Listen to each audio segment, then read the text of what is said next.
Assalamualaikum warahmatullahi wabarakatuh. Selamat pagi saudagar Iga. Ya, dimanapun Anda berada. Senang sekali untuk pagi hari ini. Ya, ketemu lagi di program acara Ogi Baru Menyapa atau obrolan pagi seputar Baru Menyapa.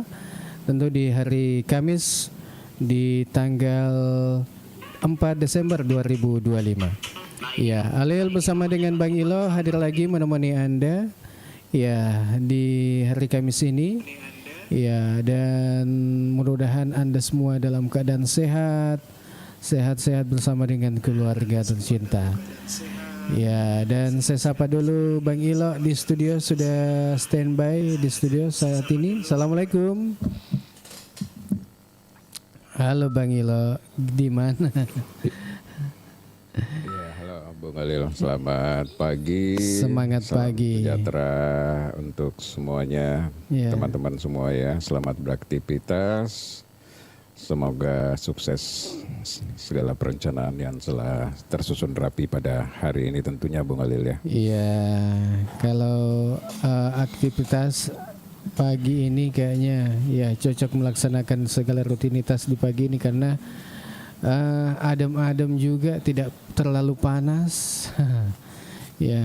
Apalagi kalau sementara sambil beraktivitas sambil juga berolahraga. Itu.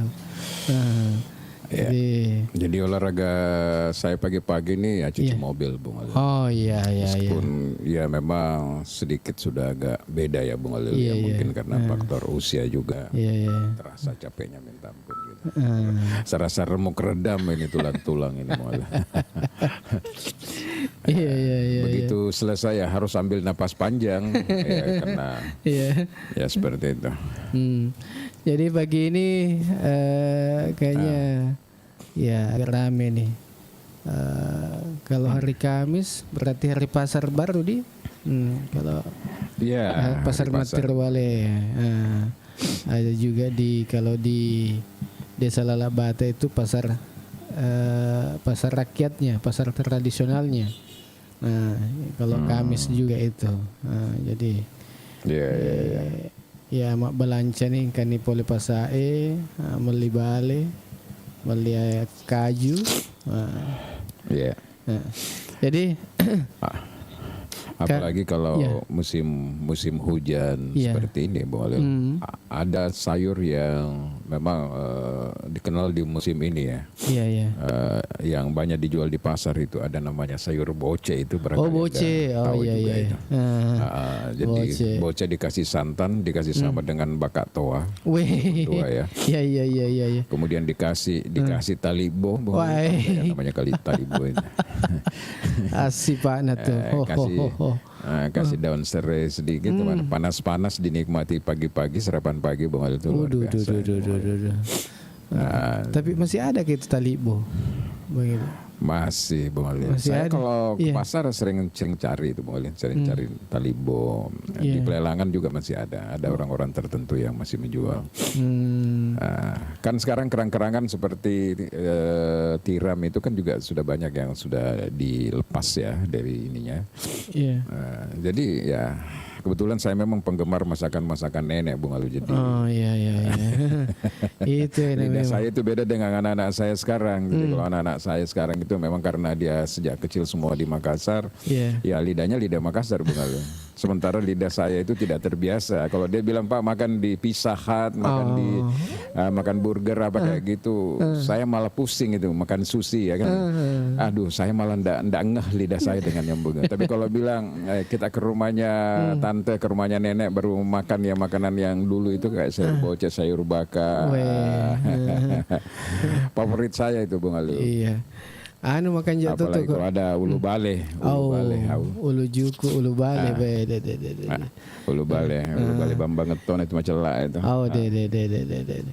Itu enak juga itu Bang Ilo kalau seumpama itu kalau pas menanam padi orang tuh kan musim tanam sekarang itu. Kalau seumpama pikir menanam apa mata regena engkatonya Iya. Ita ajeng itu pati nanre kedai magap itu. Magap itu nengka. Jadi ketemu dengan masakan biasa saja sih sebenarnya. Iya biasa. Tapi karena suasana alam dan suasana lapar, nah, itu yang membuat kita ya merasa enak. Iya. Jadi angka ceritanya biasa anggota aku makanya. Iya. Telu tuh nasa jama-jama bungilo yang mau lupu metode tahu purata manre lo sikit manre pura sikit manre lo sikit manre. Kadang aku lupa ini sebagian tapi ruang ngerang saya di pagaragaji Romai Riolo. Katu pagaragaji Riolo magaragaji set dia. Oh iya. Si anu ya. Ya tuh set dia nama lupa itu. Aku setengah metomi pun na bola ya tuh kok ya. Ya kan aliri lopor ya gitu batang kayu yang besar itu kan. Apa nasi metoni bawa nanti pak bekem apa kue saya agak sih, iya itu Pak garagaji itu. Yang kedua agak sih yang kedua ya. Kada pakai pangempang. Oh iya. Oh mau apa? Mereme wae. Wah. Malu bayar telu kada agak nole mengerakap lagi. Ku galunge. Aku galungnya di matana dia.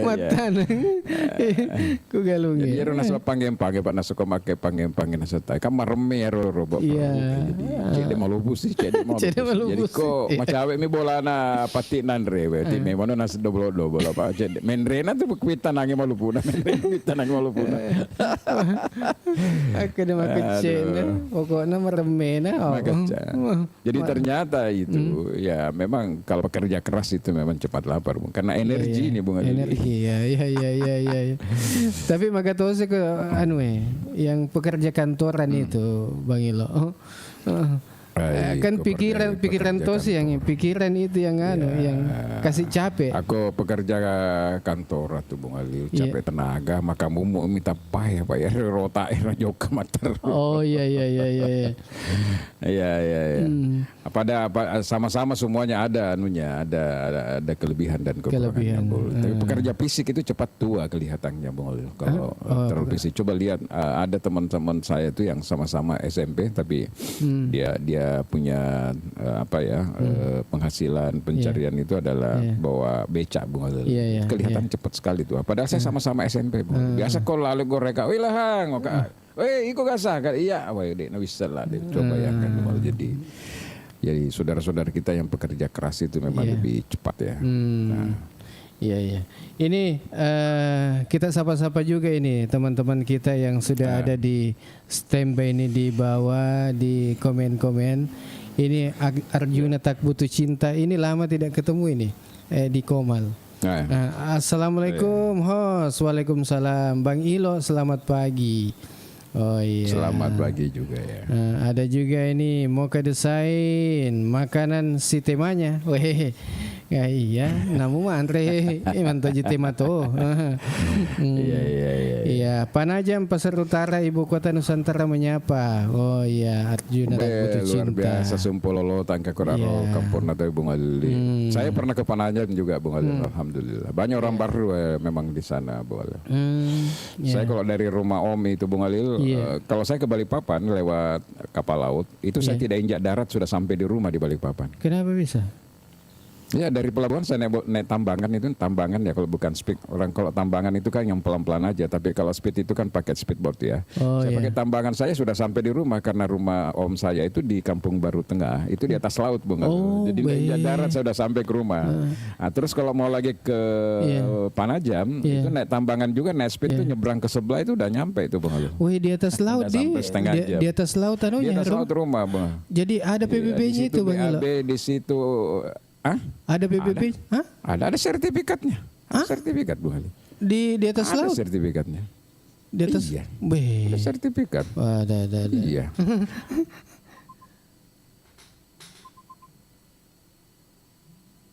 Adaptasi kurang lebih 15 hari baru bisa BAB di situ Bung Ali. Kenapa bisa?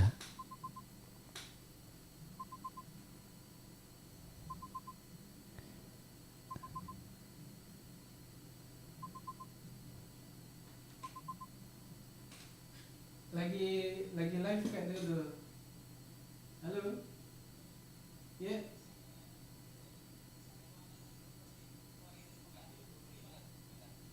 Udah bisa gitu. Siapa kan 20 kayak 30 kali 25 kan. Oh ya tuh. Ya. Oh iya, karena kebetulan dulu memang di Panajam itu pernah ada bupati namanya Andi Harahap itu ya Bone Baru lah, sehingga waktu itu banyak orang baru yang berangkat ke Panajam, Bung. Iya. Oh, jadi orang baru banyak di sana Iya. Banyak. Iya. Ada Pak Andi Suntra ini, iya. Katanya Hasan. Oh iya. Banca, assalamualaikum, waalaikumsalam warahmatullahi wabarakatuh. Iya, Arjuna tak butuh cinta, Kepala Dinas Pendidikan Panajam Pasar Utara, orang baru. Andi Singkero, kakaknya Andi Wardin, Lawai. Iya, di Werding ya, iya betul. Iya. Jadi banyak orang Sumpang juga banyak di sana, ya. Andi suraletinya semua Pak Ilham. Wah. Iya. Bang Ilo. Jadi seperti janji kita di kemarin ya, di acara ini ya tentunya ada tema, meskipun teman-teman bisa menyampaikan apa-apa yang dirasakan atau mungkin dilihat di sekitar kita di Kabupaten Baru, Anda bisa tentunya berinteraksi ataukah mengobrol bersama kita di sini. Ya tentunya di acara Ogi Baru Menyapa ini. Ada Abang Sayang, Kadis Pendidikan Pendidikan Bintan juga dari Tanetiri aja. Sapa Muha. Oh, Kadis Pendidikan ini. Bontang, Kadis Pendidikan Bontang. Iya. Ini dari Tanetiri aja. Wah, luar biasa. Kadis pemadam kebakaran juga orang Pese.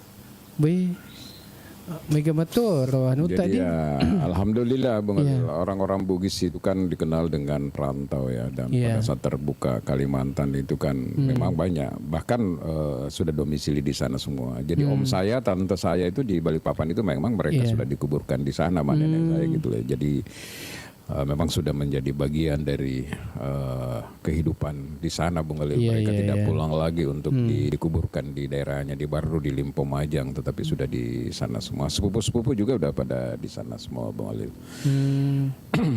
Itulah. Jadi seperti itu kenyataannya. Apalagi kondisi sekarang ini, Bung Khalil ya. Saya kemarin jalan-jalan ke Padongko, jalan-jalan ke Garongkong. Saya nanya, mana semua nih pada anak-anak muda yang ada di sini. Jadi jawabannya orang di sana ya pada merantau semua, Bung Khalil. Ya, termasuk di Padongko kemarin di Jalan Bambangang itu saya diskusi dengan beberapa warga di sana. Mana semua anak-anak muda yang sering naik motor nih. Rata-rata mereka kalau tidak di Marwali, di Halmahera atau di Ternate, Bung Khalil. Jadi banyak dulu tim-tim saya di sana waktu masih maju di kontestasi di legislatif itu sudah pada dada semua. Nah inilah nanti kalau mereka dapat jodoh orang-orang di sana, maka mereka menetap lagi di daerah-daerah di mana istri. Iya. Ini ada muka desa ini nih, sedikit menginformasikan bahwa Kecamatan Malusetasi akan ada pertemuan internal antara Serikat Pekerja dengan pihak perusahaan terkait PHK sepihak. Wah, ini di mana nih? Di Malusetasi. Ya, dan kapan itu? Perusahaan apa? Iya. Kita tidak tahu perusahaannya perusahaan apa, Bung Adil. Di Malusetasi ini, ya katanya ada pertemuan internal antara Serikat Pekerja dengan pihak perusahaan. Iya. Ya itulah tadi Bung Alil, bahwa memang banyak perusahaan-perusahaan sekarang ini di era efisiensi ini kan terdampak ya. Jadi kita ini kan betul-betul terpuruk sebenarnya nih. Baru-baru kita selesai menghadapi yang namanya pandemi COVID-19, di mana banyak sekali perusahaan-perusahaan yang harus gulung tikar. Nah sekarang kita diperhadapkan lagi dengan efisiensi anggaran, dengan kurangnya duit yang beredar di daerah akibat efisiensi Bung Alil. Nah, itu juga kan berdampak ya Bung Alil. Belum lagi dengan belanja-belanja online shop yang semakin marak Bung Alil. Ini kan tentu memberikan implikasi-implikasi semuanya. Saya belum tahu perusahaan apa yang ada di sana, apakah perusahaan Benur, apakah perusahaan Intan yang Mutiara ya dari Jepang itu, ataukah perusahaan apa, karena kalau di sana sih ya perusahaannya yang paling banyak ya perusahaan yang bergerak di bidang Benur ya Bung Alil ya. Ada Benur kita dan sebagainya. Ada Mutiara juga yang pernah orang Jepang yang punya itu Bung Alil ya, di Kupa ya kalau saya nggak salah. Nah informasinya belum jelas Bung Alil apa ini. Iya. Nah ini Arjuna Tak Butuh Cinta ini memang ada keterikatan sejarah dengan Kerajaan Kutai. Kaltim itu kampung halaman kedua bagi Bugis. Oh begitu dia. Oh iya. Iya. Iya Bung Alil. Makanya kalau di Samarinda itu Samarinda ada kan nama pasar Segeri apa dan sebagainya. Kampung-kampung Bugis gitu. Kalau di Kampung Baru Tengah Balikpapan itu mayoritas orang Bugis itu, Bugis Baru, Bugis Borneo. Pokoknya Bugis lah kalau di situ. Di Kampung Baru Tengah, Kampung Baru Ujung. Karena di situ dulu tempatnya orang-orang Bugis Baru, terutama orang-orang pesisir di Baru ketika ingin merantau kan juga dia berhubungan dengan laut, makanya tempatnya di daerah-daerah pesisir juga Bung Alil. Disitulah beranak-beranak sampai bangun rumah dan sebagainya. Iya, abang saya yang ini, ketua KKS ya, KKS Kaltim kapan ini, orang baru ponakannya Haji Hamzah, ketua ya. Kemudian mau kadesain tepatnya di Jalange PT Sinar Baru Prima. Oh, iya bang. Bergerak di bidang usaha apa itu? Iya. Iya, ini Banca. Assalamualaikum, selamat pagi untuk semua. Oke, selamat pagi, waalaikumsalam Banca. Mudah-mudahan sehat-sehat selalu untuk Banca bersama dengan keluarga. Iya. Nah ini ada, ternyata ada PHK ya, PT Sinar Baru Prima. Iya. Ya, mudah-mudahan ada bergerak di bidang solusi. Usaha apa? Usahanya Bung Alil, kita belum tahu bergerak di bidang usaha apa itu Prima. Iya, mudah-mudahan ada sudah nanti di izin Bang, naik Bang, oke. Jadi begini Bung Alil, jadi sekarang ini kan kalau kita lihat siklus ya Bung Alil, ini kan masa di mana pemerintah daerah telah mengajukan rancangan APBD tahun 2026 ke legislatif. Nah, sebelum APBD ini disahkan menjadi perda tentunya nanti kalau sudah disetujui oleh DPR kan nanti diasistensi lagi oleh provinsi dan kemungkinan juga di Kemendagri Bung Alil. Nah, mungkin ini adalah kesempatan bagi warga baru yang punya usulan-usulan. Ya mungkin saja siapa tahu masih bisa diakomodir di last menit terakhir atau di hari-hari terakhir ini Bung Alil ya. Karena biasanya itu sudah harus disahkan di bulan Desember Bung Alil, karena Januari itu sebenarnya sudah harus implementasi ya Bung Alil ya. Ya siapa tahu masih ada masukan apa yang kira-kira yang ingin disampaikan kepada eksekutif dan legislatif supaya bisa dipertimbangkan. Saya ambil contoh misalnya begini Bung Alil. Saya tidak tahu apakah di dalam rancangan APBD kita ini sudah masuk. Ini penting. Misalnya Bola Pitue sebagai objek wisata budaya kita yang ada di Sumpang itu kan membutuhkan perhatian Bung Alil ya. Membutuhkan perhatian agar betul-betul tempat ini selain menjadi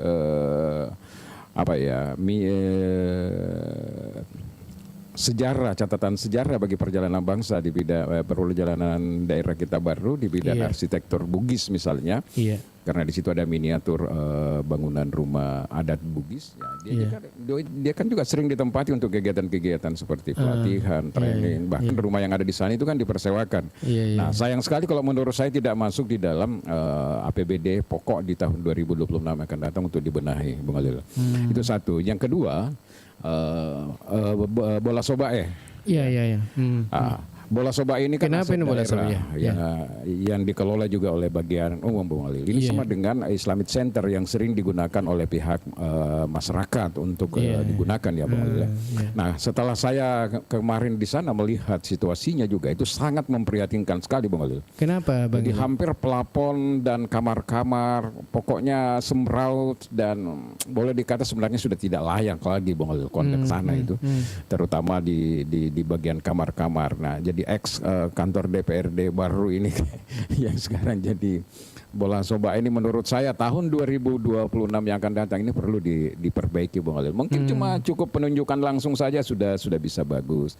Yang kedua, sama bola P2E, bola sobae, kemudian Islamic Center. Sudah saatnya barangkali pemerintah daerah ini memikirkan, Bung Alil, untuk bagaimana menghadirkan pihak ketiga sebagai pengelola.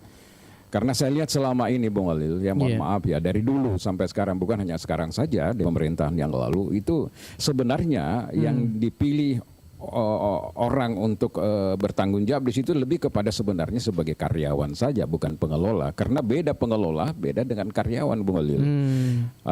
Oleh karena itu menurut saya ini masukan kepada pemerintah daerah, ya sekecil itu sajalah, misalnya dulu bola P2E, kemudian Islamic Center dan bola sobae, bagaimana ke depan ini supaya dilakukan pembenahan. Contoh misalnya kalau di Islamic Center keluhan orang itu kan pertama satu panas, yang kedua itu sound system itu harus di set up sedemikian rupa sehingga tidak menggema, Bung Alil. Artikulasinya itu kan sudah sangat sulit ya untuk didengar ya, karena mungkin konstruksi bangunannya memang tidak sempat memikirkan itu ya, Bung Alil ya. Kalau bola sobae di sana layak untuk ditempati untuk pertemuan-pertemuan kecil 20 sampai 30 orang di kamar yang paling belakang itu. Dan ada tempat yang bisa ditempati akomodasi untuk menginap, Bung Alil. Betul. Jadi kalau dikelola, diperbaiki, ditata, dirapikan kembali, lalu diberikan orang yang secara profesional bisa mengelola itu jauh lebih baik menurut saya dibandingkan dengan sekarang ini, Bung Alil. Jadi di pihak ketiga kan itu. Dia pihak ketiga kan saja. Jangan elangi makada ya lami bapak konrong ya asal ini pengelola enggak seperti itu, Bung Alil. Karena ini juga kalau tidak dikelola secara profesional, Bung, itu potensi bocornya juga anggaran yang pendapatan itu sangat besar juga, Bung Alil.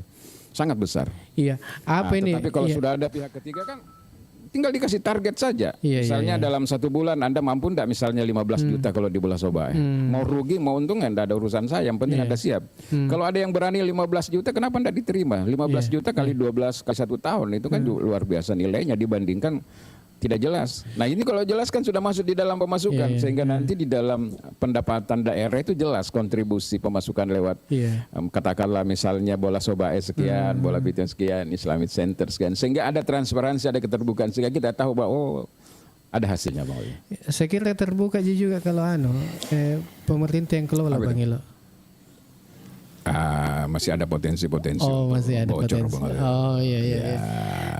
Tapi yang mana efektif ini? Yang mana efektif pemerintah yang bisa mengelola ataukah pihak ketiga?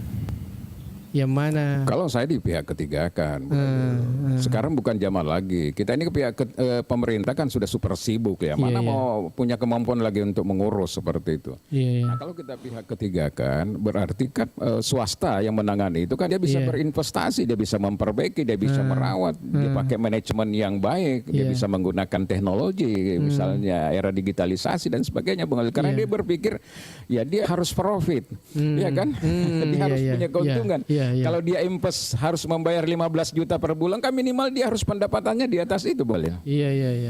Iya kan? Seperti itu. Nah, dia harus menerima apa keluhannya pengunjung, apa keinginannya, pasti dia perbaiki Bung Alil, karena dia ingin menarik pengunjung sebanyak-banyaknya supaya dia bisa profit, dia bisa untung gitu loh maksudnya. Dibandingkan misalnya dengan sekarang, ya suka-suka nanti orang mau pakai kalau betul-betul tidak ada lagi pilihan yang lain. Nah itu rugi menurut saya, karena daerah tentu ada juga biaya, ada biaya listrik, ada biaya pemeliharaan dan sebagainya.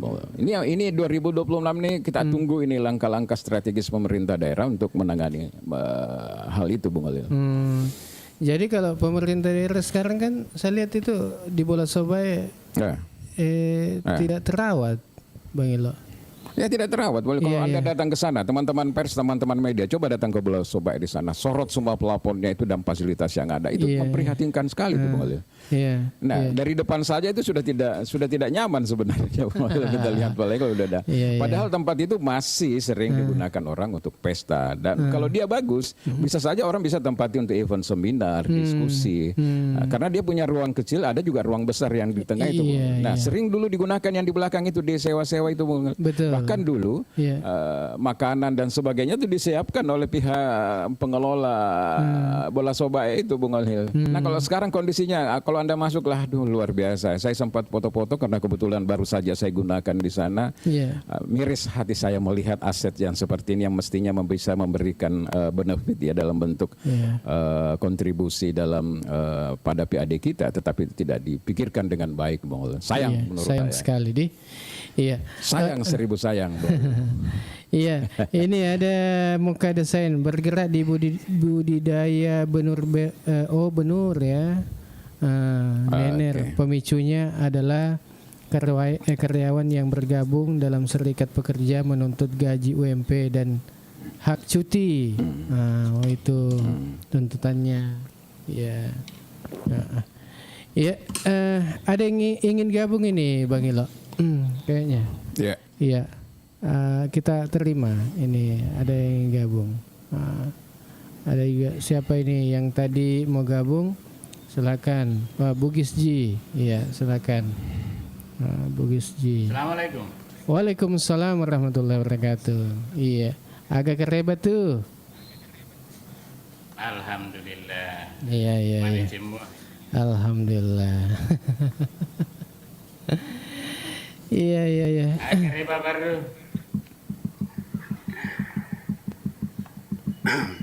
Iya, alhamdulillah kareba madece.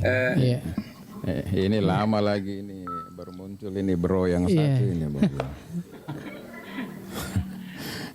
Sibuk cari investasi mungkin di IKN nih Bang. Sibuk cari ini jual warisan. Bekal 2029 ya. Ini sebenarnya sibuk cari peluang untuk masukkan invest ataupun proyek pemerintah ke daerah Giti Petung, karena ya maklum kemarin kan dengan kebijakan Pak Purbaya Menteri Keuangan itu bikin kalang kabut semua pemerintah kabupaten dan provinsi yang selama ini menumpuk uang ketika dibayarkan pada awal tahun, akhirnya karena ada aturan dari Pak Purbaya itu kalang kabut mereka, karena mereka masih punya banyak sisa duit yang terancam akan ditarik kalau tidak digunakan, sementara waktunya sisa 1,5 bulan. Karena kemarin saya sempat ketemu para anggota dewan yang ngeluhnya, waduh di Perkim katanya kita masih punya 13T, di katanya di PUPR Kutai Timur kemarin yang anggota dewannya kita masih punya 1 T, bagaimana menghabiskan itu katanya 1,5 bulan. Nah itu gara-gara kebijakan Pak Purbaya. Jadi ternyata menghabiskan duit saja susah ya. Menghabiskan duit susah. Itulah yang membuat mungkin ke depannya itu banyak Pemkab itu atau pemerintah kota dan provinsi itu dipangkas anggarannya. Bukan karena mereka sebenarnya tidak ada duit, cuma karena memang tidak bisa menghabiskan. Kan sekarang tidak boleh lagi menumpuk uang di bank, itu harus dibelanjakan terus. Karena itu yang membuat selama ini ternyata daya beli masyarakat itu menurun karena uang kurang beredar di pasaran. Benar. Iya. Jadi bancakan juga sebenarnya.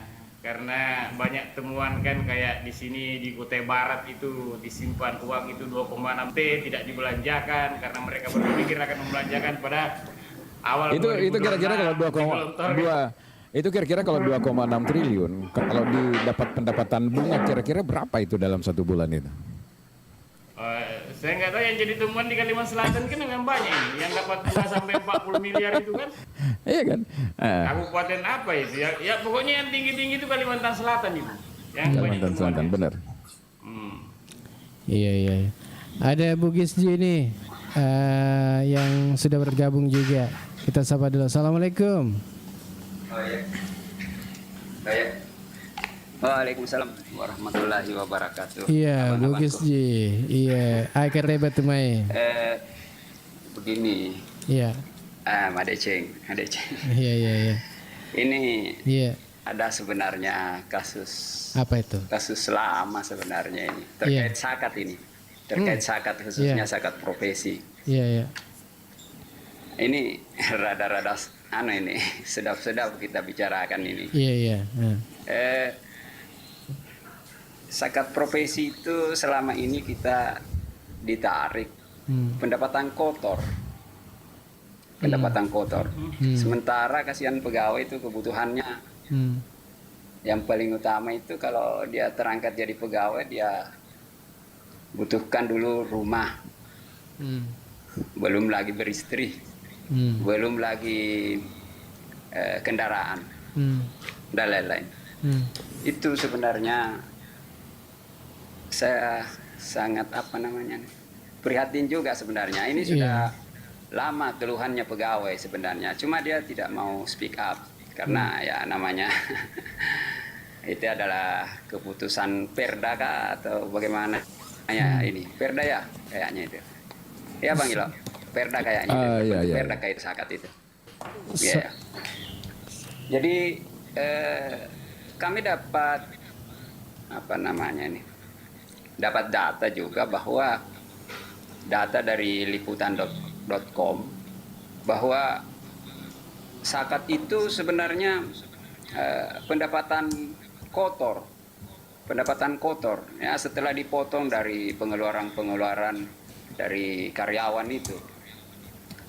Jadi saya sebenarnya di sisi lain syukur sekali karena bisa dikata baru ini adalah penghasil zakat terbesar juga kalau dihitung presentasenya di seluruh Indonesia, persentase per KK begitu, per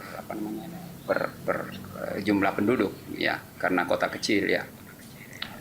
Jadi saya sebenarnya berpikir apakah tidak bisa ditinjau ulang itu Perda itu, karena kasihan pegawai sebenarnya, karena ini pendapatan kotornya dipotong, bukan pendapatan bersihnya. Sementara yang saya dapat data di liputan.com ini, saya lihat itu adalah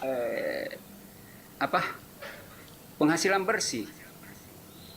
Nah, kalau zakat itu kan sudah jelas dalam Al-Quran, dalam Al-Quran bahwa nisabnya itu adalah 85 gram. Itu pun sebenarnya per tahun. Itu pun per tahun sebenarnya, bukan per bulan. Tapi ya kalau bisa kita dapat penghasilan 85 itu bersih, bukan kotornya. Karena 85 kalau dihitung sekarang 85 kali 2 juta sekarang harga emas itu sudah 170.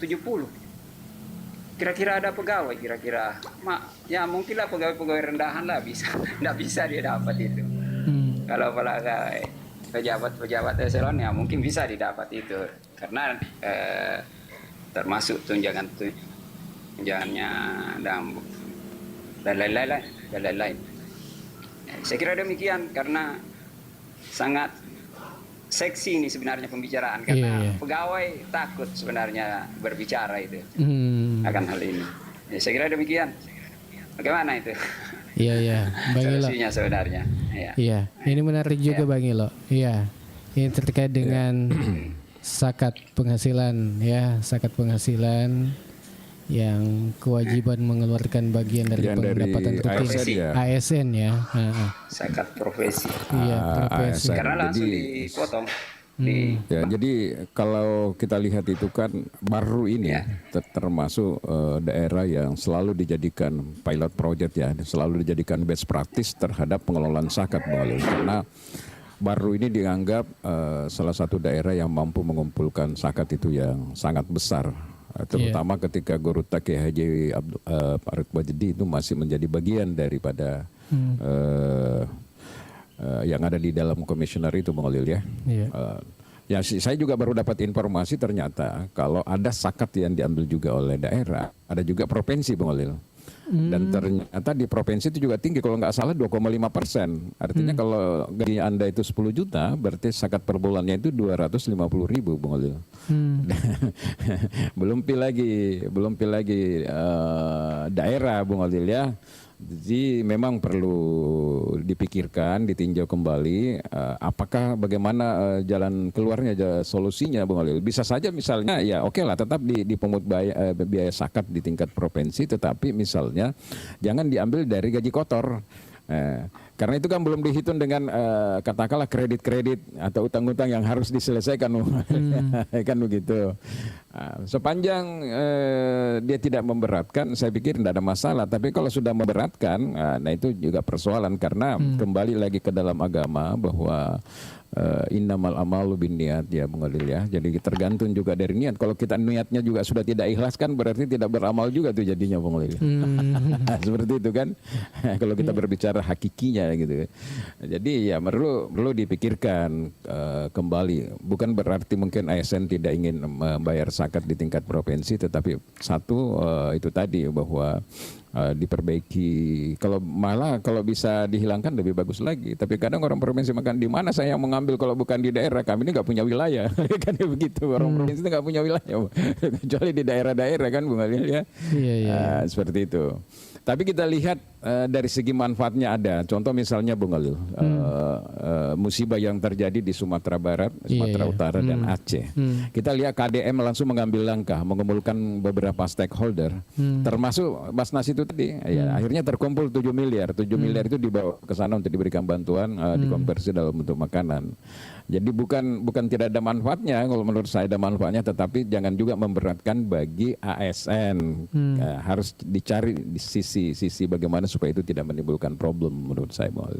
Ada keikhlasan di situ.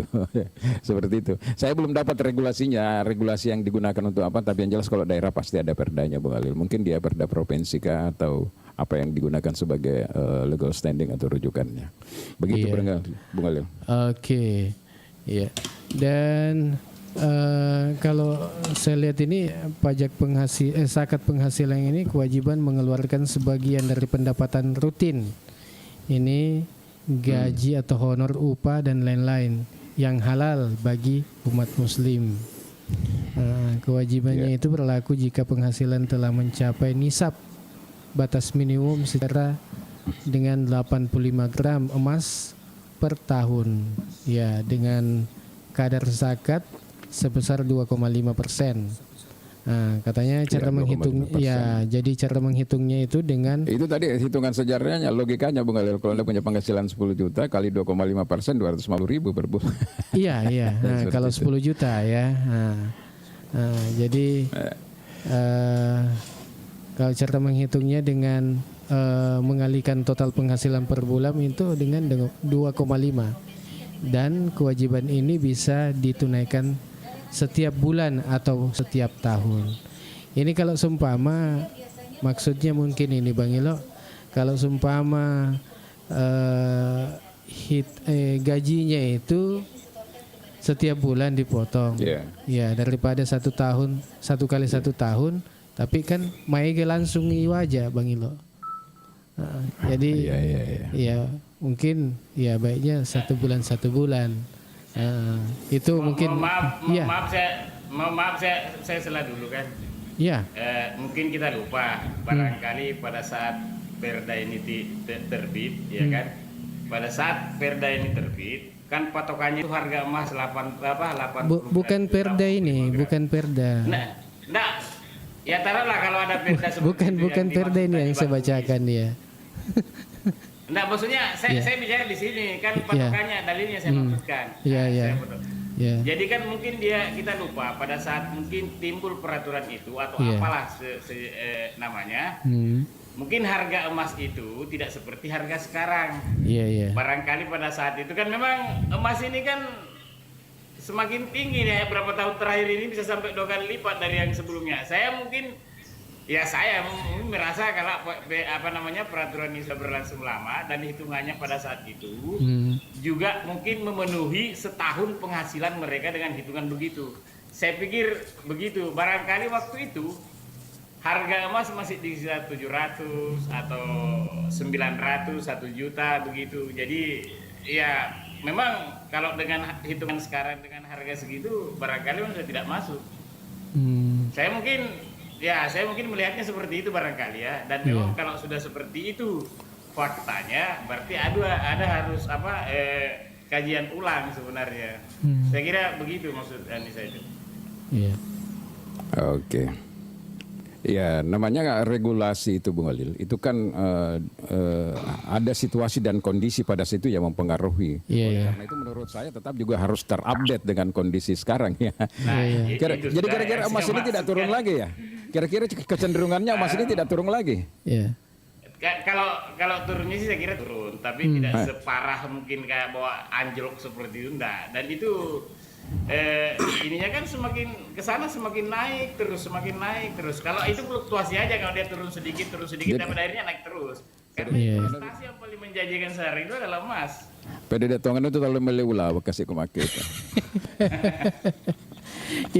Oke Bang Ilo, kayaknya sudah ada Bedasta Indonesia ini sama Om Amap ini sudah bergabung. Kita sapa dulu ini untuk Om Bedasta. Assalamualaikum.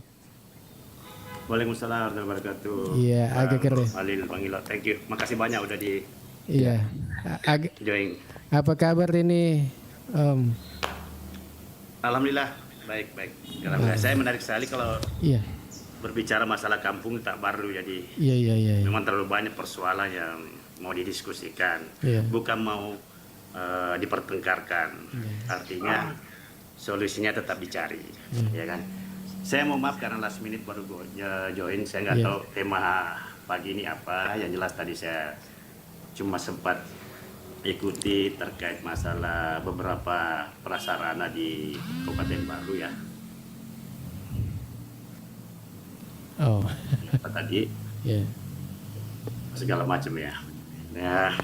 Memang Moniji selama ini hampir ya kelemahan kita, mungkin semua ya mungkin ya, mohon maaf, cepat-cepat bisa membangun tetapi sangat lambat maintenance. Nah ini yang selalu yang terjadi di kita apapun itu ya. Jadi yang kendala kita selama itu proses maintenance berkepanjangannya yang biasa terkendala. Begitu baru jadi meganya minta ampun, mewahnya minta ampun, tapi maintenance-nya itu akhirnya apa, nanti akan terbengkalai seperti yang Bang Ilo tadi sampaikan, ya kan? Kayak plafonnya udah mau jatuh, pas gelapnya itu memang realistis yang selama ini kita dapati, apalagi kalau di level-level kabupaten, kota Madya, ya kan seperti itulah memang selama ini. Nah, saya sangat setuju tadi ini yang pertama ya, saya sangat setuju tadi yang usulannya Bang Ilo, itu kenapa tidak dipendorkan atau diketigakan atau diswastanisasikan? Karena kalau ASN sendiri yang mengelola di Kabupaten Baru, yakin dan percaya tidak akan berjalan sesuai peruntukan dan manfaat yang akan dicapai. Percaya sama saya. Karena mereka punya tugas utama sebagai karyawan, pegawai ASN. Gak mungkin mereka akan memaksimalkan dia punya potensi, kompetensi, ide untuk pengelolaan tersebut. Pasti, ya kan? Jadi harus diwastanisasikan. Nanti sharing profitnya seperti apa ya? Nanti dibicarakan dengan Pemkab, ya kan? Apakah 70-30 daripada tidak berpenghasilan itu gedung, akhirnya akan jatuh rontok satu-satu, ya kan? Nah ini kan kita mau bagaimana mencari celah supaya ada sumber-sumber atau resources buat PAD. sayang ini gedung kan, sudah dibangun bagus, sudah dianggarkan, sudah diresmikan. Pada hari hanya aja, pada saat grand openingnya aja begitu mewah, dipakai 1-2 kali, setelah itu mati sendiri karena maintenance-nya nggak ada. Kenapa maintenance nggak ada? Karena tidak ada penghasilan, nggak ada result, nggak ada profit. Itu dulu, bagaimana mau maintenance kalau nggak ada profit? Bagaimana mau ada profit kalau tidak ada pengelola? Itu harus dikelola khusus, harus ada yang memikirkan, harus ada bagaimana memikirkan promosinya, loan maintenance-nya, loan programnya. Kalau enggak, bullshit, istilah saya kalau begitu ya wassalam, ya kan? Bentar. Kita bisa Bang Ustaz. Saya kalau diskusi itu pasti ya udahlah Bang wassalam aja lah. Kalau gitu kan. Kalau pengusaha ini Bang Ilodi, kalau pengusaha bicara begitu langsung ya. Iya. Jadi lengkap kita ini, ada pengusaha kita, ada politisi kita juga ini luar biasa. Ada Pak Agus Triansa, Gus Peco juga dari Kalimantan Timur ini. Ada juga dari Panajam. Waduh luar biasa. Kemarin itu berhubung kali jago-jago aku saya lihat kampung. Yang penting satu tujuan kita adalah mau melihat kampung kita jauh lebih maju. Nah, seperti itu. Di situ benang merahnya Bang Ilo, benang merahnya di situ.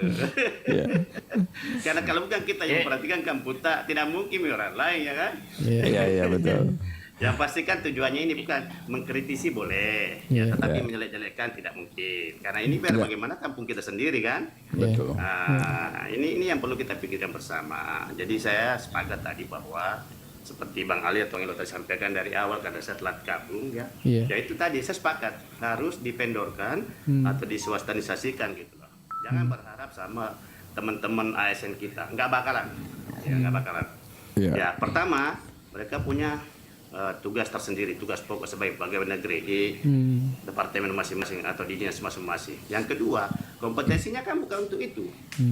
Jadi memang harus dicari orang yang memang punya kompetensi, yang kompeten untuk kepengelolaan gedung serbaguna misalnya kalau kita berbicara gedung serbaguna ya kan? Iya betul. Itu dulu. Kalau enggak, ya wassalam. Oke, cukup dulu. Nanti kita kembangkan lagi dalam diskusi. Betul. Yang kedua tadi ada teman masalah. Saya juga baru tahu ya. Kemarin sih memang saya dapat di grup ya bahwa Baru itu salah satu penyumbang zakat ya. Mungkin terbesar kali di Indonesia yang untuk level kabupaten. Saya nggak tahu regulasinya seperti apa, apakah itu melalui peraturan bupati, perbub atau perda atau gimana. Yang jelas bahwa tadi saya sepakat bahwa kalau secara agama ya, saya kira kita sepemahaman bahwa itu 2,5%, ya kan. Tadi teman yang dari mana tadi punya usulan undang-undang mungkin mewakili sebagian besar keluarga kita sebagai pegawai ya ASN. Kalau bisa jangan NPBT, net profit before tax atau penghasilan kotor. Nah cuma kan kalau tidak NPBT itu nanti yang susah pegawai yang pemotong pajaknya itu zakatnya. Gimana ceritanya dia motor satu orang itu berapa NPAT-nya? Iya. Repot juga memang. Betul. Televisi, cicilan ranjang, kompor. Itu pasti nggak mungkin. Yang tahu itu adalah mereka sendiri ya. Mereka sendiri. Nggak mungkin itu. Iya kan? Nah itu yang pasti. Oke, Bang Adil. Ya, mohon maaf ya, bukan berarti mengkritisi teman tadi. Bagus juga masukannya ya. Cuma memang secara teknis untuk penerimaan itu pasti nggak bisa, ya kan? Nah makanya kenapa harus NPBT. Nah tapi kalau kembali ke agama sih sebenarnya itu kan harusnya ke 2,5%, ilas-ilasnya saja. Kalau menurut saya, jadi kalau misalnya kita yang jadi pertanyaan sebenarnya begini, ini juga saya sebagai warga ya, kalau jelas peruntukannya dan akuntabel, terus per 6 bulan, per semester di transparansi disampaikan bahwa ini loh semua pajak profesi dipakai untuk nyumbang masjid ini, bangun ini, bangun itu, nggak apa-apa mungkin. Saya kira semua ASN akan ikhlas itu, dan itu akan berpikir bahwa itu adalah pahala. Yang selama ini yang terjadi, kadang-kadang kita kan 50-50 di hati ini ketika kita menyumbang. Lentuk mau gak tuh, ya kan? Tuh nggak mau gak itu? Iya kan? Ini yang jadi masalah sebenarnya. Bukan ASN itu kita, bukan berarti tidak mau, apalagi kita berpikir bahwa itu adalah amalan di akhirat nantinya kan. Iya yang jadi masalah kita ini letumu gero, ya kan? Nah itu jadi masalahnya. Jadi situ dibutuhkan transparansi, akuntabel, ya kan. Saya kira itu aja mungkin saya. Oke. Ya, menarik sekali nih diskusi. Terima kasih sudah ditangkap dan nanti berkembang lagi diskusinya. Kita mau lihat juga perspektif dari Kalimantan Timur ini. Ada Pak Agus Peco ini yang baru saja menjadi sponsor kami, Pak. Jadi Pak Agus Peco salah satu menjadi sponsor kami kemarin di acara TOT ya, Training of Trainer untuk analisis anggaran, dan kayaknya sebagai hasilnya ini kita dalam waktu dekat ini mau. Kenapa? Ya. Kalau ada event-event di Baru, baik di lead oleh IGA maupun Bang Ilo sendiri, saya siap join di Baru ya untuk seri-seri pendapat. Alhamdulillah. Oke. Praktisi di motivator. Saya siap. Terima kasih. Kita aja mungkin. Thank you semuanya. Mohon maaf. Jangan sampai saya bilang wassalam. Iya. Kita persilahkan. Bung Alil. Iya, mungkin langsung saja. Oh, ada Om Amap juga ini yang baru gabung ini, yang sudah gabung dari tadi ini. Ya, kita sapa. Assalamualaikum Om Amap. Waalaikumsalam warahmatullahi wabarakatuh. Oh iya. Oke. Salam kenal. Iya. Bang Budi. Luar biasa ini Bang Agus ya. Iya. Mumpung ada spasi untuk saya Bang Alil, sedikit kembali ke zakat tadi ya. Iya. Basnas, kalau kita dengar secara umum luar biasa ya. Siapa sih warga Baru yang tidak bangga bahwa Kabupaten Baru Basnas terbesar seluruh dunia barangkali ya. Tetapi ada yang kita lupa mungkin dimasukkan dalam satu diskusi umum kaitannya dengan seluruh ASN. Kalau wajib pasti ya, cuma persoalannya kalau memang itu dipotong langsung, apakah tidak pernah dipikirkan bahwa ada beberapa ASN itu yang SK-nya ada di bank, biasanya malah gajinya itu bisa 10.000, 20.000.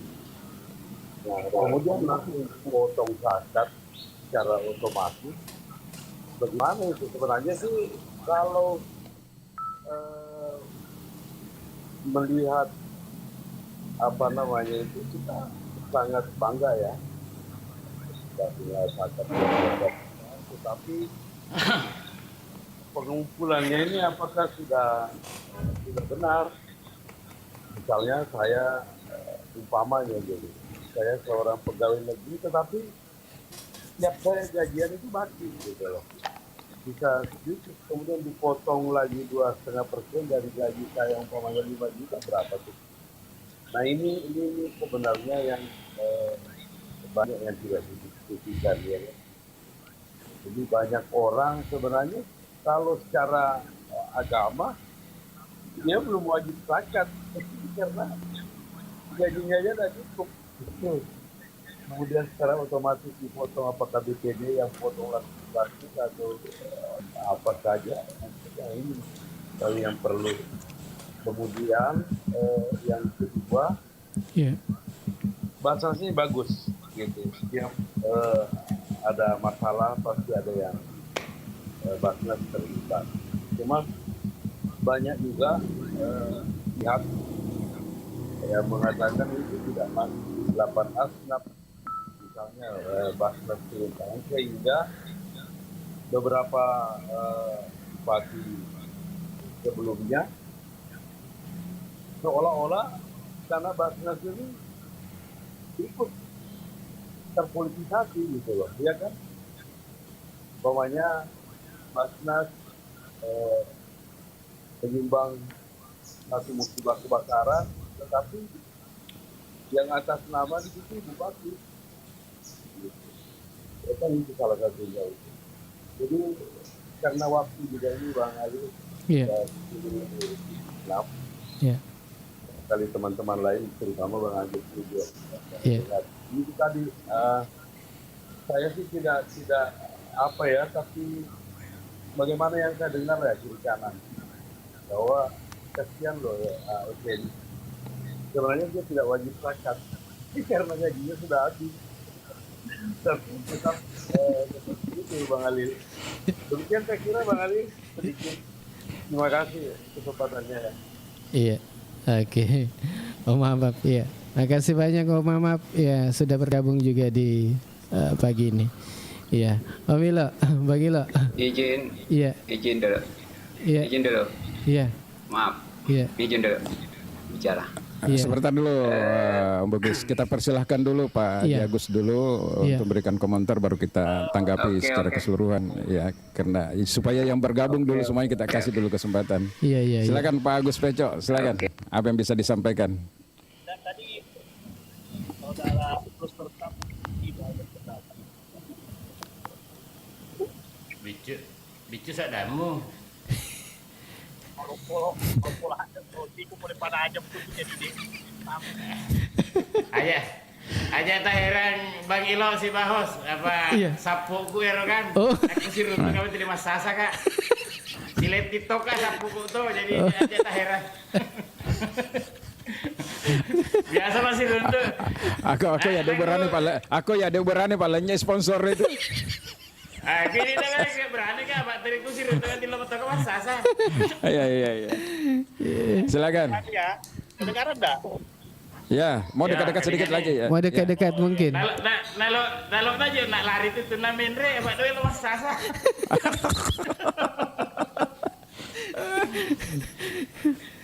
Iya. Ini Silakan. masalah zakat ya. Iya. Ada beberapa variabel persoalan yang sudah disampaikan teman-teman. Saya rasa itu menjadi insight ya, menjadi catatan penting, sorotan utama harusnya.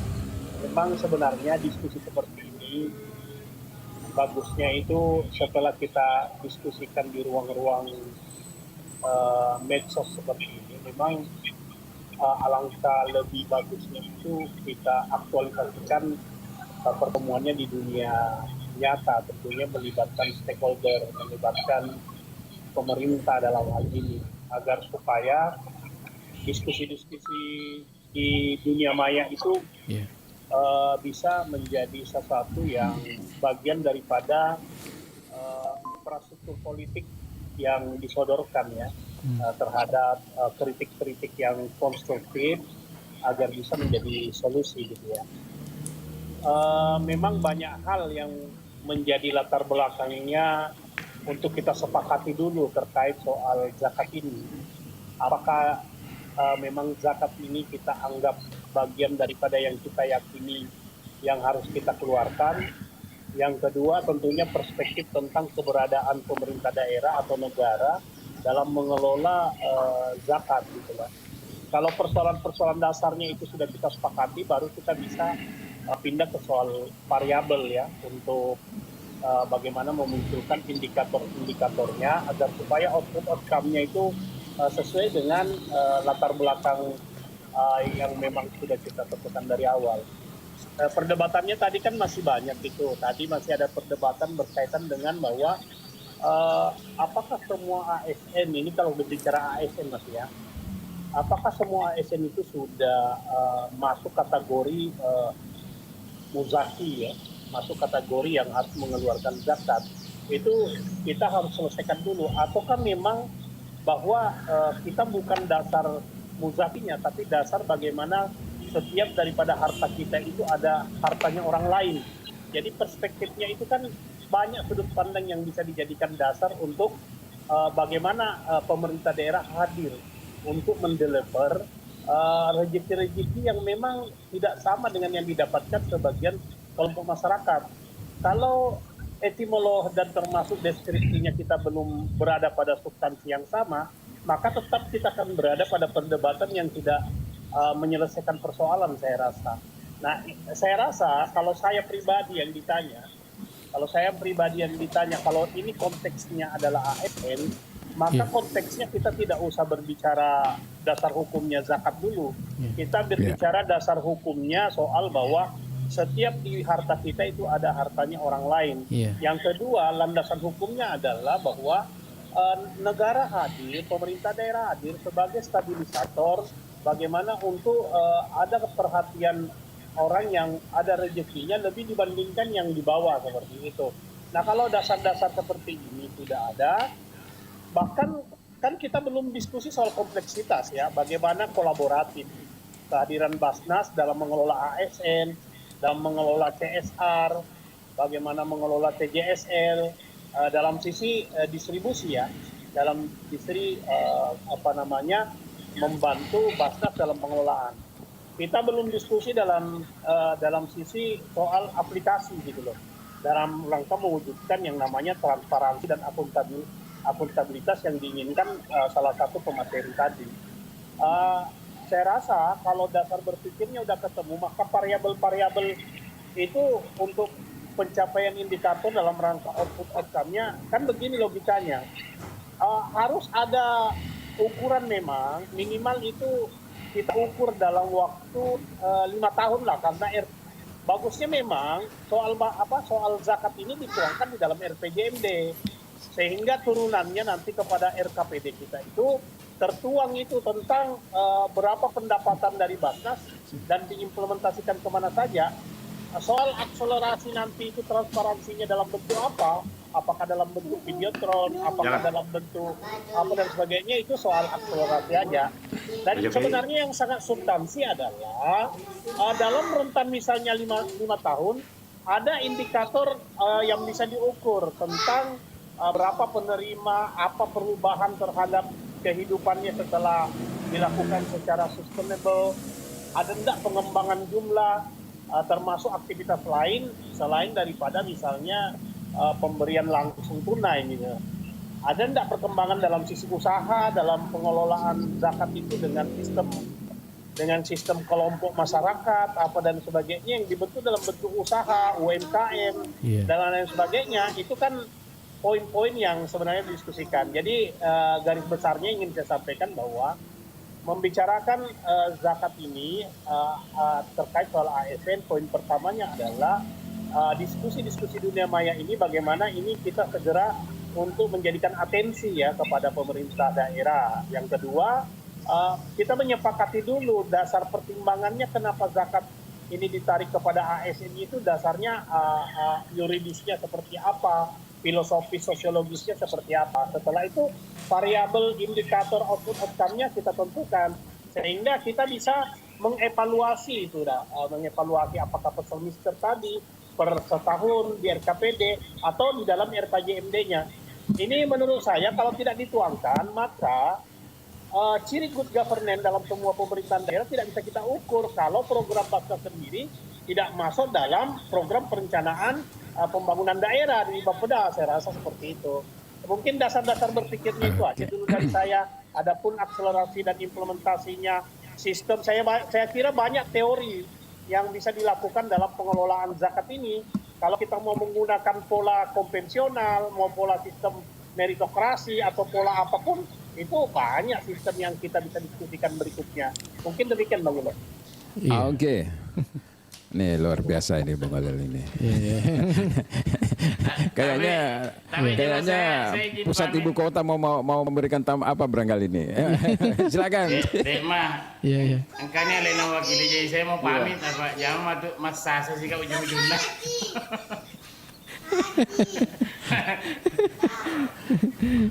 Weh, Candy Werding, Gus. Kayak WA kapan udah pertama macam mana? Nah, bisa kita mak Jawa nih. Oke, biasa masih untuk sama Renda loh. Jadi asa kok Pak. Anu. Pak, biasa Pak Mutiwi lah Werding agak mewah kicir untuk apa tahu.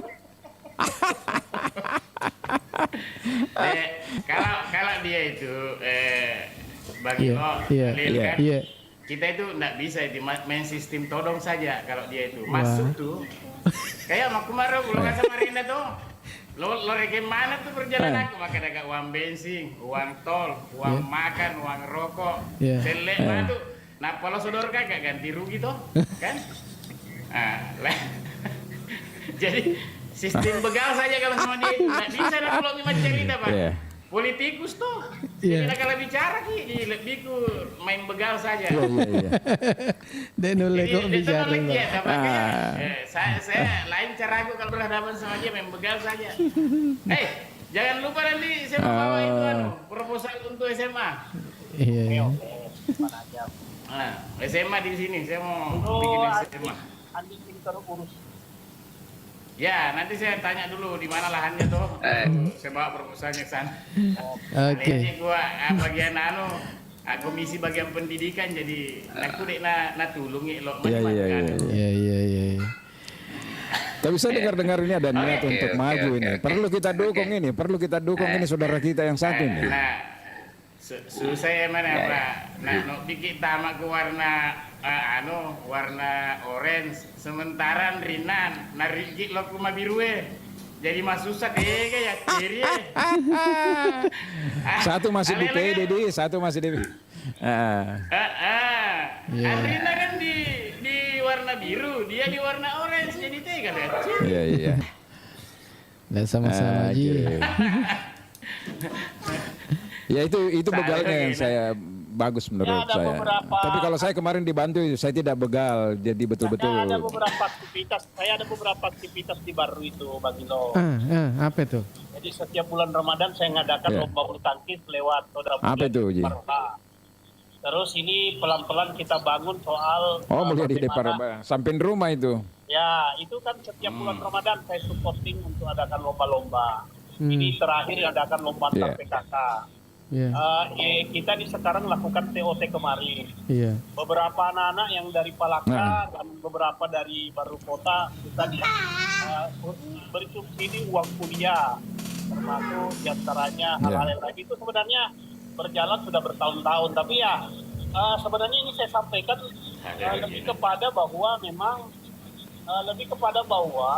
apa yang kita diskusikan di dunia maya ini memang harus kita intervensi ya, harus berikan warning kepada pemerintah bahwa kita mengkritisi karena kita memang hadir untuk memberikan kontribusi terhadap kemajuan baru. Betul. Dia maka kan niat rekeng untuk maju calon bupati ku beru, Pak Engkau masih masuk peles mager roji nama kencak-kencak bantu sih ini igar radio. Sudah lama kalau kita mau karena menurut saya politisi ini hanya sebagian kecil perjalanan saja. Yang substansi hidup saya adalah bagaimana bisa khairun nas anfa'uhum saja. Luar biasa. Bocoran Bang Ilo, ku tim 1. Iya, saya dengar ku tim satu. Kalau di sisa hidup kita ini kalau maju beliau ini, sedikit Kalimantan ini Bung Lili. Iya. Pokoknya habis masa itu ku tim 1. Kalau Kabani persiapkan saja ku tim 1. Iya. Jadi. Iya. Jadi kita live terus nanti di sana membangun itu saudara-saudara Bugis kita yang ada di rantau ya. Mau bikin cabang radio di sini, kita diskusikan bagaimana. Iya, banyak teman-teman di sana. Banyak teman-teman radio di Kalimantan Timur ini. Iya. Apalagi kalau pamit kan tak dampu juga host. Oke. Salam sama Bang Ilo sama Mulyadi dari itu. Samping rumah keluarga juga itu. Iya. Dari kita Haji Hari Nisen itu pernah aja. Oh iya. Kita pernah diskusi soal kolaboratif di luar Basnas ya. Karena kalau zakat itu kan sebenarnya ada impak juga sebenarnya. Nah sebenarnya ini kalau data Prodagar atau misalnya orang-orang baru luar yang tidak ikut dalam zakat itu harusnya ada komunitas yang mengelola zakat dari pemerintah itu harusnya kolaborasi. Itu sebenarnya tinggal kita comot di teknokratik itu kira-kira program apa yang sifatnya sosial pendidikan gitu loh yang bisa kita sebenarnya berkontribusi rezeki sebagian ke sana. Nah ini butuh didiskusikan maksud saya. Jadi sistemnya itu harus betul-betul dibikin sehingga transparansi, akuntabel tadi output-outcome-nya itu mudah dicerna dan yang utama itu sampel berkualitas. Mungkin itu aja dari saya, sisanya silakan teman-teman lagi. Oke, ya terima kasih Pak Haji Agus dan Haji Agus ini di masih ada Bugis tadi Bugis, mau kasih ini juga. Silakan yang pertama mengeluarkan tadi ini. Silakan. Ya, menarik sekali penjelasan dari abang-abangku ini semua. Begini, kita berbicara fakta saja kalau terkait zakat ini. Kan 85 gram kali 2 juta, jadinya itu 170 juta. Kalau dibagi 12 itu 14 juta per bulan itu pendapatannya pegawai. Jadi kita pilih-pilih lah di Barro kira-kira pendapatan pegawai itu berapa sebenarnya per bulan. Nah, 10 juta sangat sulit sebenarnya. 14 juta itu untuk era sekarang ini bisa dikata hanya segelintir orang yang bisa dapat itu. Pemotongan zakat sebenarnya di Barro. Jadi itu saya, itu logika berpikir saya sebenarnya. Jadi kalau sepanjang ada embel-embel zakat di belakangnya itu, jadi hanya beberapa orang sebenarnya yang kena zakat di Barlo itu, khususnya ASN, khususnya ASN. Jadi perlu barangkali kalau memang ada pemotongan zakat begini dan lain-lain sebagainya seperti sedekah atau apalah, itu perlu sebenarnya disosialisasikan ke ASN bahwa terkait zakat ini sebenarnya adalah dalam Islam itu adalah keikhlasan dari hati. Tapi yang terjadi saya lihat ini ya langsung dipotong. Langsung dipotong. Itu pun gaji kotornya saja. Sebenarnya hanya beberapa itu takutnya bagaimana ya? Pegawai itu takut sebenarnya mengutarakan hal ini karena ya ada dampak-dampaknya nanti. Ya, saya kira itu unek-unek saya. Oke, Bung Khalil. Oke. Iya, menarik sekali nih bincang-bincang kita di pagi ini. Ya, termasuk tadi sudah didengarkan bersama bahwa mulai tadi dari masalah yang di bola sobai, kemudian terkait dengan zakat juga, ya. Jadi sampai hari ini sudah kita dengarkan bersama Bang Ila. Ya, mungkin ada yang ingin disampaikan Bang Ila. Pada pagi hari ini ada 3 sebenarnya yang topik yang tanpa kita planning akhirnya menjadi diskusi yang sangat menarik pada hari ini.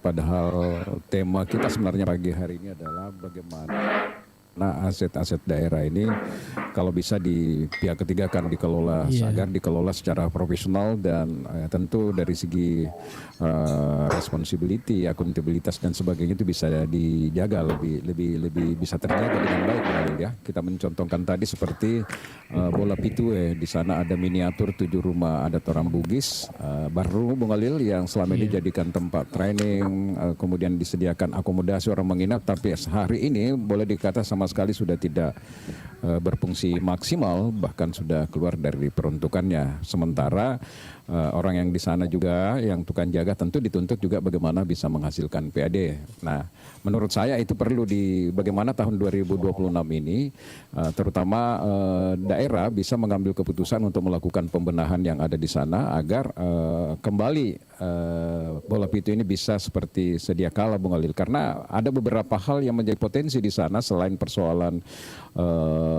miniatur 7 arsitektur Bugis baru, tapi juga punya alam, ya. Ada pelabuhan, ada pantai, ada angkringan, ada pelelangan, kemudian ada Pulau Panikian dan sebagainya. Itu kalau diintegrasikan menjadi satu itu luar biasa, menjadi kawasan wisata, Bung Khalil, ya.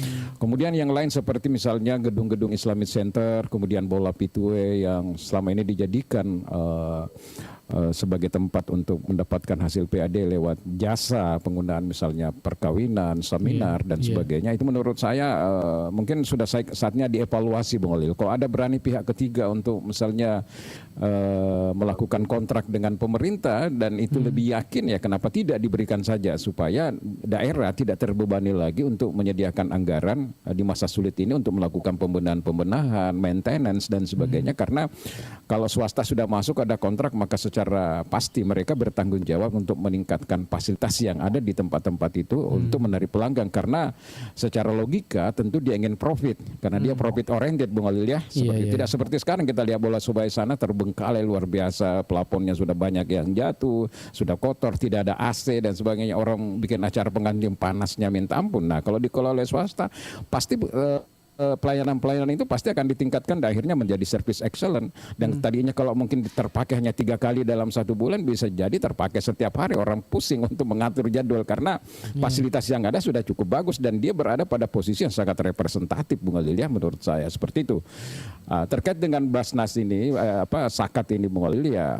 Tadi kan sebenarnya temanya Sakat di provinsi, ternyata Sakat juga ada di daerah, ada juga di provinsi, tapi kita fokus tadi ke daerah ya Bung Holil ya. Katakanlah dengan kondisi hari ini memang menjadi debat kita bahwa apakah penentuan Sakat bagi ASN itu ditentukan dari penghasilan kotornya ataukah penghasilan bersih. Tapi susah juga tadi pendapat teman-teman mengatakan kalau harus dihitung dengan pendapat bersih, siapa tahu siapa yang tahu misalnya ada pinjaman apa dan sebagainya Bung Holil. Oleh karena itu ya menurut saya ya memang harus dicari jalan keluarnya. Kemudian ada juga tadi pendapat Pak Ahmad cukup bagus juga bahwa biarlah Basnas itu betul-betul berprogram untuk umat Bung Holil ya. Ada bencana, ada fakir miskin, ada orang berobat ke rumah sakit tiba-tiba tidak punya uang dan sebagainya. Biarlah Basnas hadir di situ tanpa dibarengi dengan simbol-simbol politik seperti itu Bung Holil. Karena bagaimanapun di situ adalah dana umat ya Bung Holil ya. Supaya tujuannya juga betul-betul tepat sasaran. Nah sementara dari Haji Agus tadi luar biasa banyak memberikan telah akademik kepada kita bagaimana sebenarnya Basnas ini juga dengan mengelola zakat daerah harus dilihat seperti apa impact dan output dan impactnya sebenarnya Bung Holil. Apa yang telah berhasil misalnya selain angka-angka bahwa membantu si A, membantu si B dan misalnya, tapi apa ada ukuran yang lain misalnya Bung Holil yang bisa dilihat sebagai sebuah output yang bisa dipertanggungjawabkan Bung Holil, bukan hanya sekedar peduli yang sifatnya insidentil gitu Bung Holil ya. Tapi kan ada juga tujuan jangka panjang yang ingin diambil di situ, seperti misalnya seberapa persen umat Islam ini teman-teman kita, sahabat-sahabat kita, saudara-saudara kita yang betul-betul bisa baca Al-Quran misalnya Bung Holil ya. Seperti itu, bagaimana tingkat kesejahteraan daripada katakanlah pengelola masjid kita dan sebagainya. Ini sebenarnya tadi yang juga yang ingin disampaikan oleh Pak Agus bahwa harus jelas, harus terukur, variabel-variabelnya itu harus jelas supaya orang yang diambil juga zakatnya karena ini adalah kewajiban agama tetap merasa bahwa itu memang ada benefitnya Bung Holil. Seperti itu barangkali. Jadi diskusi kita ini menarik ini Bung Holil. Jadi seperti tadi yang dikatakan oleh Pak Haji, Pak Agus Peco, bahwa kehadiran IGA Radio ini sebenarnya memberikan input dan masukan sama dengan pengelolaan aset tadi, gedung dan objek-objek wisata lain. Itu kan Bupati yang hadir pada hari ini kan baru kemarin Bung Holil, baru tahun ini kan Bung Holil. Jadi informasi-informasi seperti hari ini itu kan bermanfaat Bung Holil, bahwa mungkin ke depan tahun 2026 beliau perlu mengambil langkah-langkah strategis untuk mengoptimalkan berbagai sumber daya yang ada ini supaya bisa menghasilkan pendapatan asli daerah. Kalau hanya bisa menghasilkan 7.500.000 misalnya satu gedung dalam 1 bulan, kenapa tidak bisa menghasilkan misalnya sampai di atas 50 juta bahkan ratusan juta. Nah ini yang perlu dipikirkan Bung Holil. Jadi jangan skeptis karena semua kita ini berpikir tentang bagaimana daerah kita ini menjadi lebih baik Bung Holil di tengah-tengah tantangan fiskal akibat efisiensi anggaran yang berlaku secara nasional Bung Holil. Seperti itu menurut saya. Iya. Tadi ada juga ini yang saya petik ini yang saya garis bawahi bahwa ini ada diskusi kita yang di pagi ini kita lakukan bahwa agar ini ada ditindaklanjuti untuk mungkin ada pertemuan selanjutnya. Betul. Jadi saya berpikir begini, Bung Alil. Ini kan kita sudah TOT kemarin, alhamdulillah difasilitasi oleh Pak Agus ya, dan beberapa teman-teman di sini. Nah, salah satu mungkin kita bisa menyurat ke DPRD, mumpung belum disahkan APBD tahun 2026, dia masih dalam bentuk rancangan RAPBD, Bung Alil. Mungkin kita bisa memberikan input misalnya bagaimana aset-aset yang ada ini agar dikembangkan, bagaimana apakah dia masuk di dalam platform anggaran misalnya di tahun 2026, jangan sampai luput, Bung Alil. Karena biasanya kalau menyusun anggaran itu biasa juga terjadi ego sektoral antara OPD mereka kayak berlomba gitu loh, Bung Alil, sampai melupa mana yang sebenarnya lebih urgen, mana yang substansi. Kalau menurut saya ke depan ini tahun 2024 ini orientasinya ke depan adalah orientasi bagaimana pendapatan asli daerah ini bisa lebih baik, bisa lebih meningkat tanpa membebani rakyat, Bung Alil. Ini yang harus dipikirkan ini, Bung Alil. Harus visinya sama-sama ke sana, Bung Alil. Harus visinya sama-sama ke sana. Nah, seperti yang dikatakan tadi Pak teman kita dari Pangkep ya, kalau saya tidak salah ya, memang benar, Bung Alil. Sekarang itu sudah waktunya pemerintah untuk mengelola sumber-sumber aset-aset daerah itu kan terbatas, lebih diberikan kepada pihak ketiga. Itu menurut saya good itu, Bung Alil. Iya. Oke, sebelum kita lanjut ini kayaknya waktu sudah menunjukkan 10:30 mini. Iya. Setengah 11 ya? Iya. Wah, ini sampai subuh pun tidak terasa ini. Jika radio dengan Iya. jadi hostnya ini. Asik ini. Iya. Ini banyak yang ada ini, yang komen di bawah ini. Ya, ada awal ini, awal Fajri. Bagaimana pendapat dengan adanya wacana kalau UMKM di Baru akan dikenakan biaya PPN 10%. Ini. Kemudian saya sepakat kalau ada renovasi bangunan aset pemerintah ketimbang membangun lagi. Nah, contoh gedung wanita, gedung depan SMA, kemudian termasuk Bolosobae. Saya tahu persis gedung wanita sangat ramai digunakan kegiatan. Nah ini, Bang Ilo. Yang mana ini gedung wanita? Iya. Islamic Center dulu. Boleh gabung bentar? Silakan. Iya, silakan. Baiklah, makasih Bang Ilo. Iya. Sorry.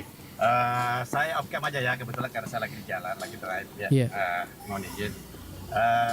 Saya juga ternyata banyak juga prasarana di Barlian ternyata tidak terjaga bagus ya. Saya baru tahu tuh. Yang saya cuma tahu itu satu-satunya bola pintu karena kita pernah adakan halal bihalal kurang lebih 2 tahun yang lalu. Tapi seperti yang Bang Ilo tadi bilang, luar biasa memang super hot. Bukan cuma cabai saja yang super hot, bola pintu pun super hot, ya kan? Jadi bagaimana orang berminat akan mengadakan kegiatan kalau kondisinya seperti itu. Itu cuma karena kita terkondisi, terpaksa saja waktu itu ya. Semua teman-teman KKDB adakan di tempat itu sangat terpaksa, dan itu pun kita poles-poles. Iya kan? Karena kebetulan yang jadi hostnya di situ saya waktu itu, Bang Ali, Bang Ino. Biasa. Iya. Jadi memang saya sudah berpikir seperti itu. Kemudian ternyata tadi disampaikan ada bola sepak, ada gedung wanita. Ternyata banyak loh ya. Yang bisa dimaksimalkan sebenarnya kembali ke fungsi awal sesuai dengan peruntukan dan maksudnya dengan fungsi yang ada ya, masih maksimal fungsinya gitu loh. Nah, intinya begini sih mungkin kalau usulan saya kira ini dengan adanya beberapa sarana maupun prasarana di kampung kita yang bisa dimaksimalkan. Saya setuju dengan Bang Ilo tadi. Mungkin kalau misalnya nanti dengan teman-teman di DPRD mungkin bisa jadi masukan ya kan, supaya ini akan menjadi perhatian nanti di tahun kinerja 2026 ke depan, supaya semua yang bisa difungsikan kembali dengan maksimal ya itu dimaksimalkan. Nah, ya nggak usah lagi membangun baru, karena itu aja. Saya selalu bilang bahwa kelemahan kita di hampir semua itu membangun itu gampang, tapi maintenance-nya itu Saya ingat sekali bandara kita di Makassar ya, di Maros ya, wah megahnya minta ampun. Tapi sekarang ya udah nggak usah dibahas. Bagaimana? Anda singgung bandara nih. Saya teringat dengan air mancur itu yang ada di tengah-tengah itu. Ini sejak terbukanya tidak pernah aktif lagi itu. Bagaimana air mancur itu? Itu pasti miliaran anggarannya itu yang di bundaran itu. Benar. Gitu. Jadi kita itu gini loh. Jadi kita itu ya. Timur khusus saya mau maaf nih mungkin kita ambil timur aja lah ya. Nanti dipersempit ke barat misalnya ya kan. Itu kita tuh euforianya di awal aja.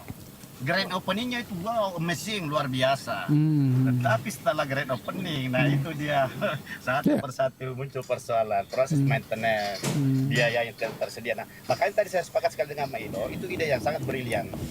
Semua yang fungsi-fungsi di baru itu gedung-gedung misalnya ya untuk pertemuan apa segala macam ya itu diswastanisasikan saja atau dipendorkan atau dipetiakan supaya ada yang fokus mengelola. Nah kalau ada pengelola berarti kan dia kan pasti profit oriented.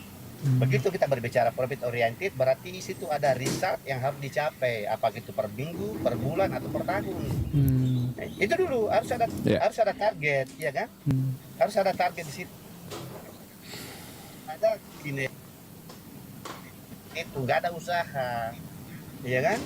Nah tentunya kalau kita swastanisasikan ya nanti akan kan bicara dengan Pemda ya. Seri profitnya seperti apa, intinya win-win solution lah, sama-sama menguntungkan ya kan. Ya kan. Apakah 50-50 40-60 atau 60-40 50-50 ya 50-50 boleh 50-50 70-30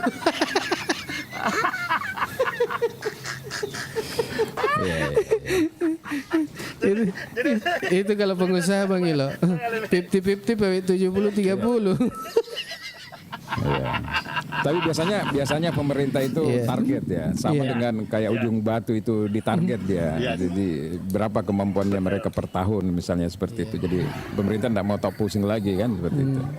Iya betul. Intinya kan begini, Bang Alil, Bang Ilo, bagaimana ini apalagi namanya prasarana yang ada di kampung kita itu bisa menghasilkan cuan, bisa menghasilkan PAD, sumbangsi PAD. Betul. Supaya kampung kita juga maju, ya kan? Sayang ini prasarana yang ada, misalnya kalau kita berbicara gedung pertemuan ya, itu nggak dimaksimalkan dengan bagus.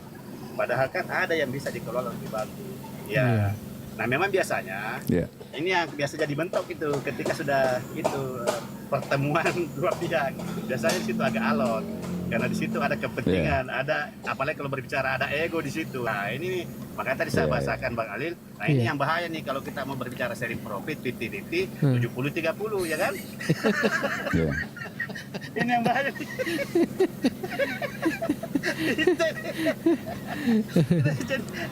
tapi gini, intinya begini, Bang Alil, begini.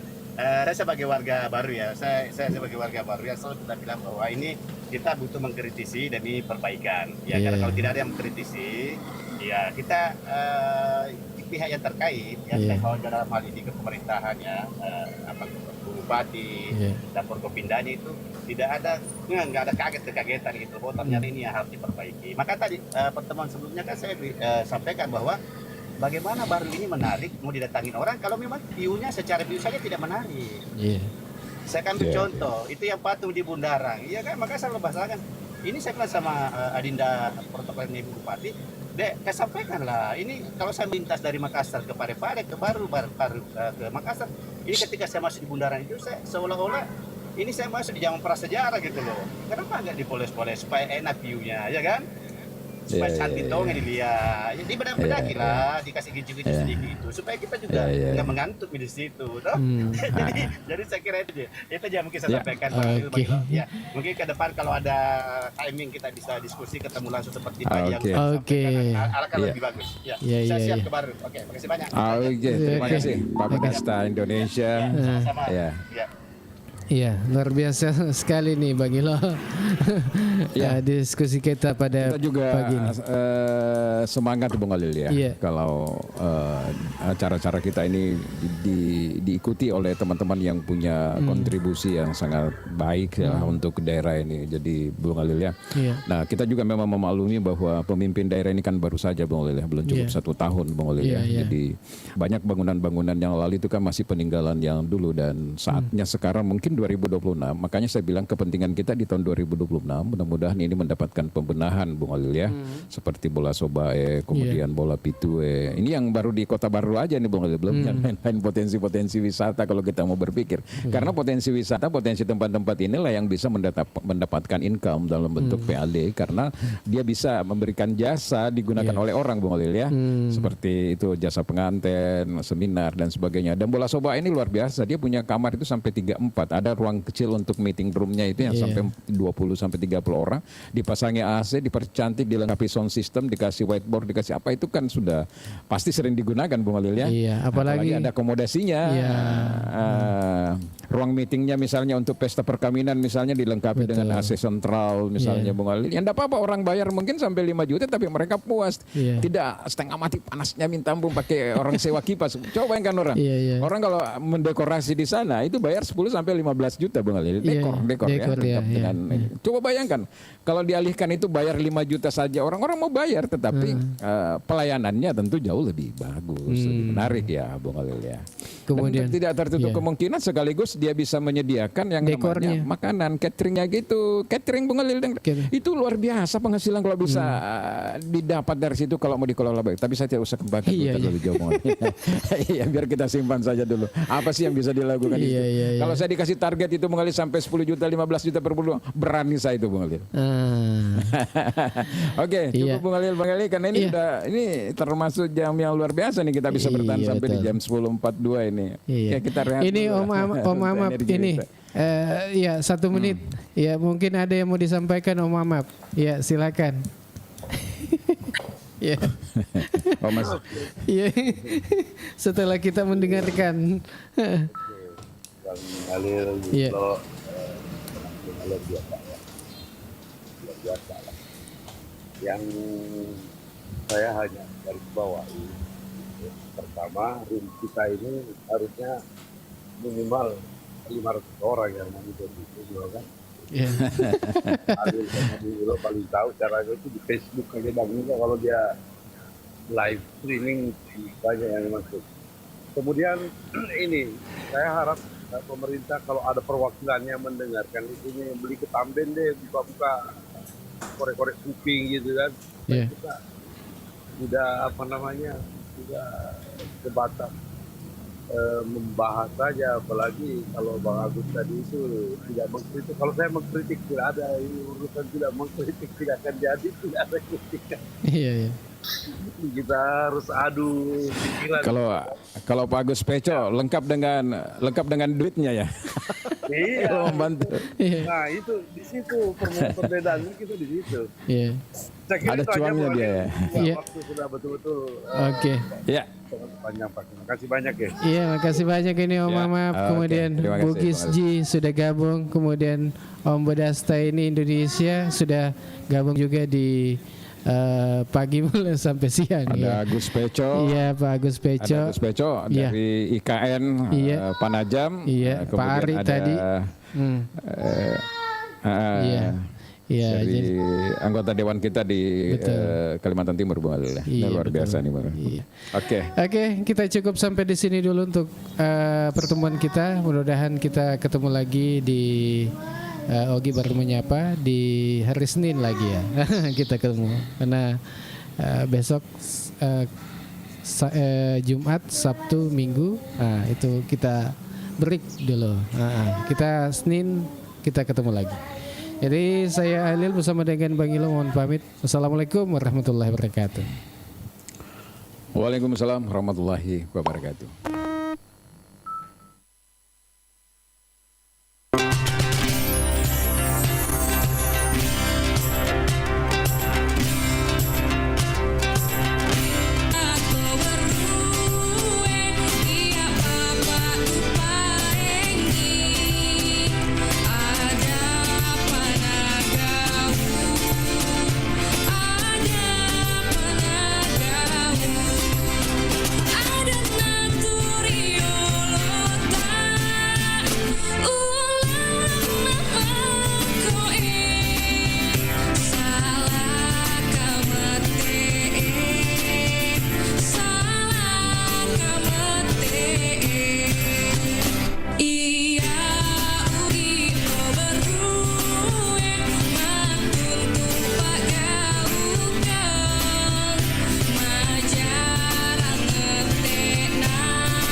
Saudagar Radio, radionya Saudagar Iga.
Assalamualaikum warahmatullahi wabarakatuh.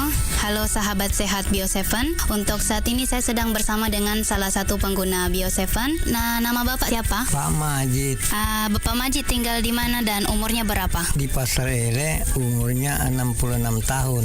Ya, jadi mungkin bisa diceritakan sedikit keluhan tak dulu sebelum kita mengkonsumsi Bio7. Wah, dulu saya itu kena penyakit lambung, kena tekanan darah tinggi, kolesterol, asam urat, pokoknya macam-macam penyakit yang kena saya pada waktu itu. Dan waktu itu berobat kemana saja itu atau periksa di mana, Ki?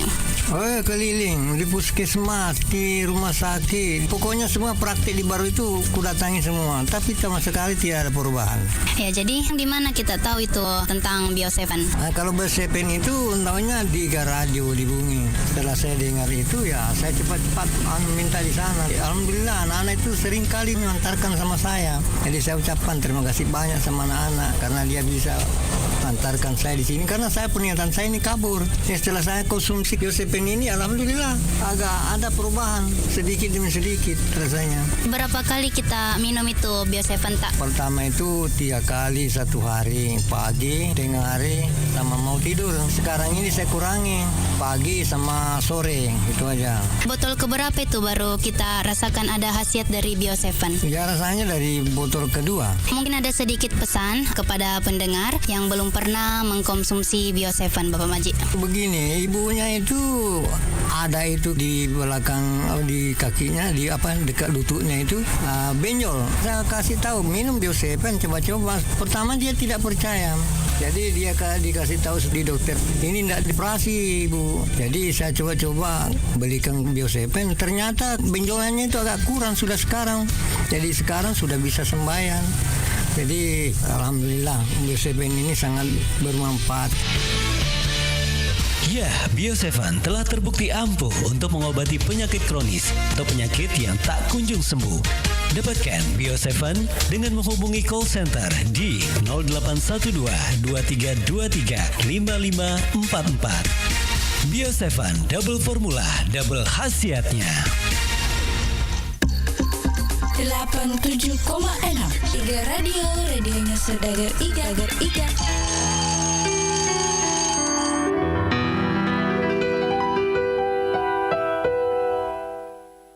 Pagi mulai seri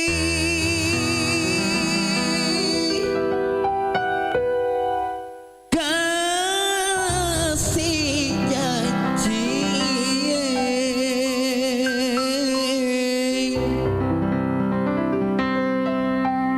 janji pura puada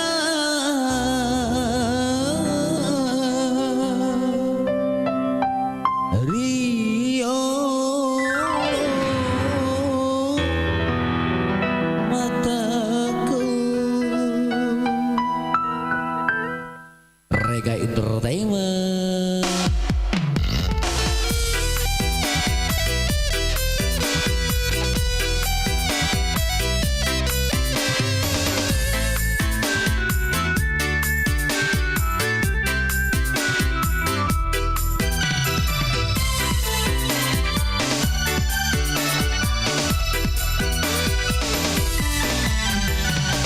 Pagi mulai sering dan cinta mempura lalu janji pura